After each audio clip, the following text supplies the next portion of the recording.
Good evening. Can everyone see my screen?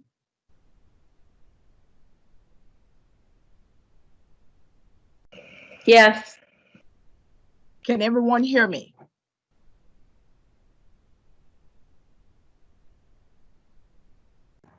Yes. Hi, my name is Allison Perry. I'm the nurse manager for the Division of Exceptional Children and Health Services. Today, I will be your presenter. With this presentation, I am hoping that I'm able to help relieve any anxiety or clear up any misconceptions you may have. I also help that the information will be shared with your staff, your family, and friends to help them to deal with any emotional discomfort. Let's get started. Today, we will be doing a presentation on sensitivity training COVID-19.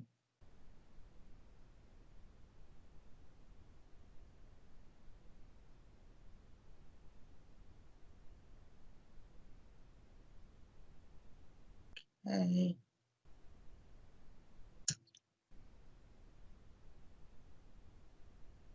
Each attendee will leave having a better understanding of the following. What is COVID-19? The pandemic virus, the social stigma associated with COVID-19. Also, when sensitivity training is needed to address emotional concerns related to COVID-19 illnesses. The skill sets needs to be addressed this particular population of people affected by COVID-19. We also will look at the best practice policies for ethics and best practices, policy 4002 and 6046. What is COVID-19? Coronavirus disease 2019 is a respiratory illness that can spread from person to person. COVID-19 commonly causes mild to severe respiratory tract illnesses. The COVID-19 is a large family of viruses, and this new strain produces a respiratory illnesses. The symptoms can go from mild to severe. Some people have symptoms, never have to be hospitalized. Then some people have symptoms and be put on a respirator in a hospital for several days. The COVID-19 is a pandemic that has spread over several countries, and it has affected a large number of people. This calls for involvement with many governments, and that's why it's a pandemic. The rate of the spread and how far it spreads defines it as a pandemic. Social stigma. What is social stigma? Social stigma is a negative association between a person or a group who shares certain characteristics and a specific disease. We remember back when HIV was a pandemic and had social stigma attached to it.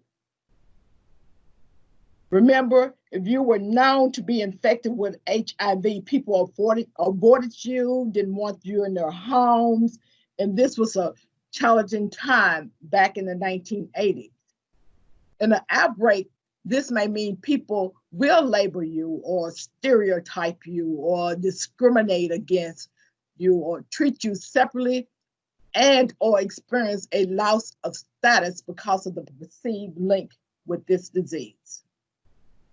History has shown that epidemics tend to provoke a widespread fear and social isolation directed toward the affected group or either the infected person.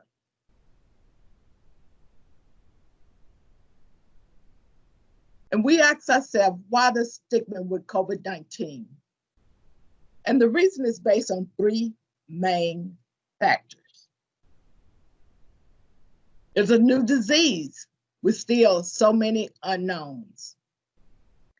As a group, we are often afraid of the unknown. And it's easy to associate that fear with others. Unfortunately, these factors are also fueling harmful stereotypes.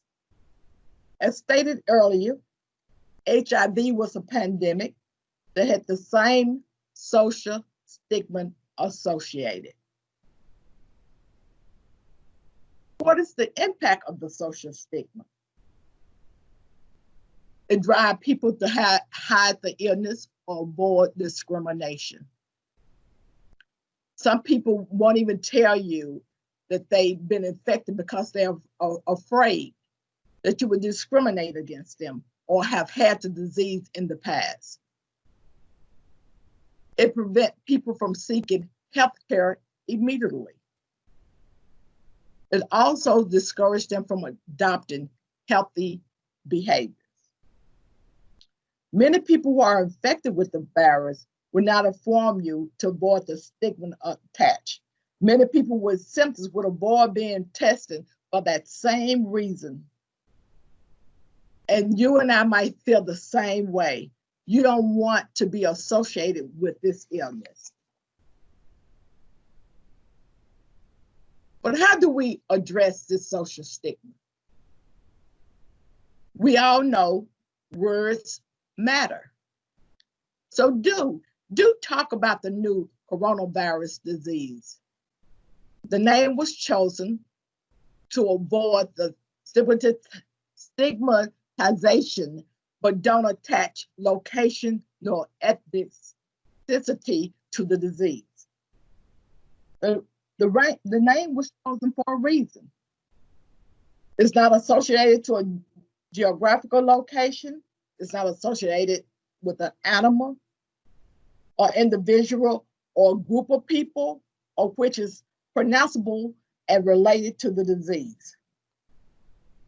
You remember when we had the H1N1 outbreak, which was referred to as the swine flu. A lot of people stopped eating pork or buying pork at that time. But this disease is not associated with that. So do talk about people who have recovered. But when you talk about them, don't refer to them as victim or she had COVID-19 or suspect to have had COVID-19.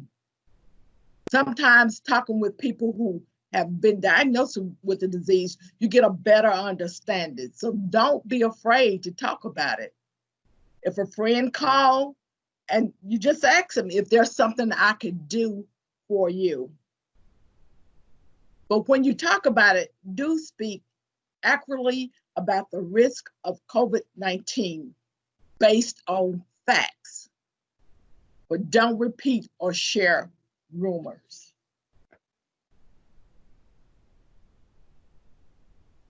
How to address the social stigma? Spread the facts, not fiction.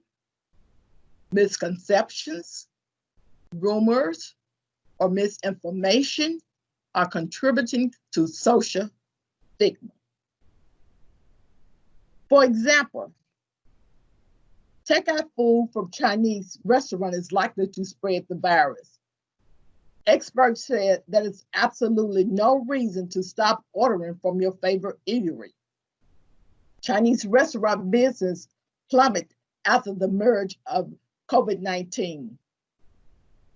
The virus may have first emerged in China, but this doesn't mean it is a Chinese virus. Collectively and solidarity in global cooperation are needed to prevent further transmission. Emphasize the effectiveness of prevention and treatment measures. During COVID-19, many things have changed. How we do this, how we do that. But there have been three things that have remained consistent with the COVID-19 to prevent the spread of the disease. And those are hand washing, social distancing, and wearing face coverings. Facts, not fear, will stop the spread of COVID-19. Share facts and accurate information about the disease.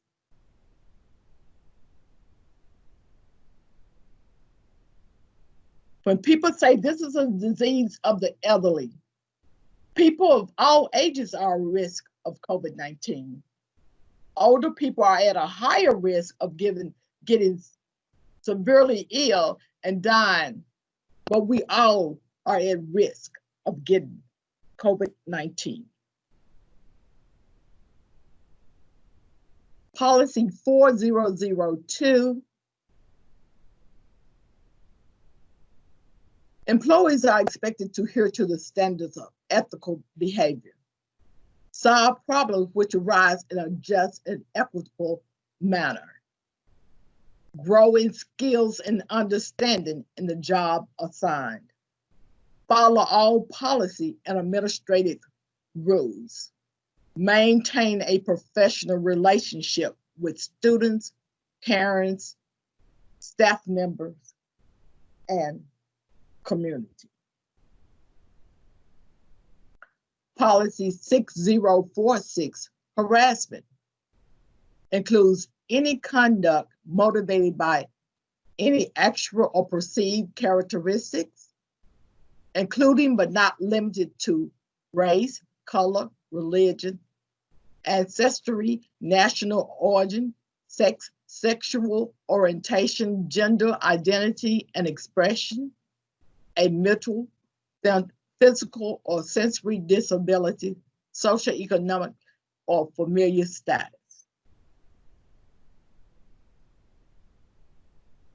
Sensitivity requires that you stop and listen. Stay abreast of information related to COVID-19. COVID-19 information is quite fluent. Never assume, get the facts. Ask questions and always follow the guidance of the local health department, CDC, and your primary health provider. Politeness is best. If you know someone has been infected, treat them with respect. And you also may learn something from them related to the illness from COVID-19. Maya Angelou once said, people will forget what you say, people will forget what you did, but people would never forget how you made them feel.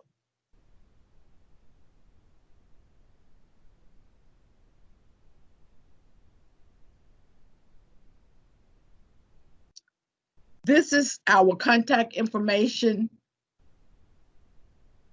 Nurse practitioner Brenda Hefner, Allison Perry, and Dr. Patricia Bafford. You can contact us if you have any questions or need any follow-up related to this PowerPoint. So I want to leave you with take care and be safe.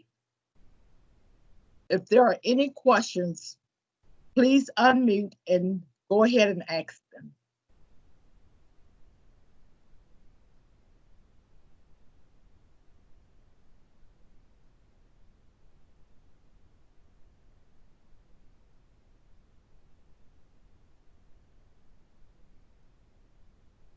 Are there any questions?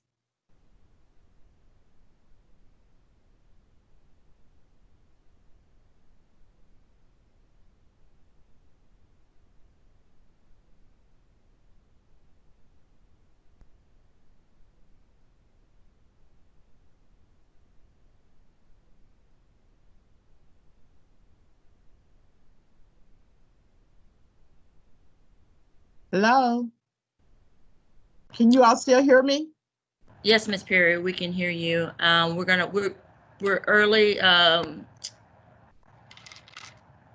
with your presentation, so we've got about, if you guys want to take a short break and come back, you can just stay in this room and come back at exactly 2 o'clock because we're a little early.